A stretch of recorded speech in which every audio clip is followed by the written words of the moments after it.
Ну вот, сенсей, привет. Мы сидим за 100 километров в тайге.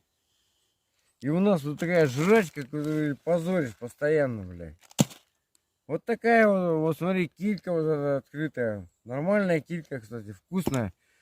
Когда ты, сука, пройдешь по тайге, блядь, километров 15, нахуй, вот эта килька тебе покажется заебательской, понимаешь? А не то, что ты позоришь там кильку, там, всякую балтийскую. Привет тебе от меня.